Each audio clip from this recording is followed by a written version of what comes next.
The anti-lock brake wheel speed sensor, or ABS sensor for short, is used to monitor the rotation of each of the wheels on your vehicle. Now, most newer vehicles will have 4 ABS sensors on them, one for each corner of the vehicle, but this wasn't always the case. Some older vehicles may only use front wheel ABS, and then some older trucks might use 2 sensors in each front wheel, but then one in the back mounted into the differential. But like I said, most newer vehicles you will find 4 of these sensors mounted into the wheel hubs by the wheels. Now, this sensor plays a vital role in the safety and maneuverability of your vehicle. So this sensor takes the information from your wheel, figures out how fast each wheel is going, and then sends that information off to the anti-lock brake computer. Now, the anti-lock brake computer uses this information in systems such as anti-lock braking or stability control or traction control. So should you have one that you're trying to change out, the installation process on these can be a little bit troublesome just because they're located outside of the vehicle. They have to deal with rust and corrosion and road salt and everything else that happens outside of the vehicle. So especially up here where we get a lot of salt on our roads, we have to be very careful removing these. Penetrating oil and patience are going to be your best friend here.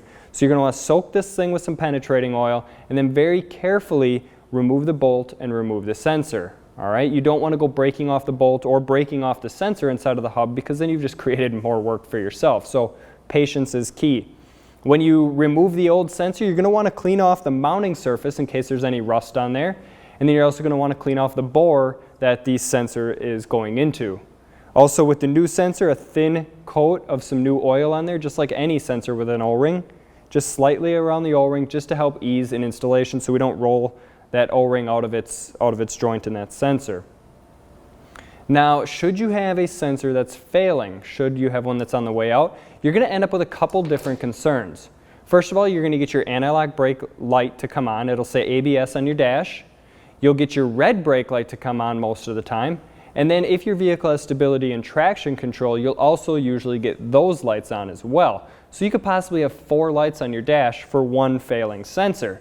Now, it's important to note that if your ABS light, traction control light, or stability control lights are lit up on your dash, those systems are not going to function. You will not have ABS, you will not have your traction control, and you will not have your stability control because the computer doesn't trust the information that's coming out of the sensor right now.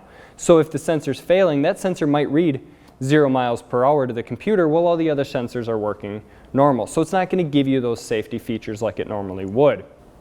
So why should you choose an NTK ABS wheel speed sensor?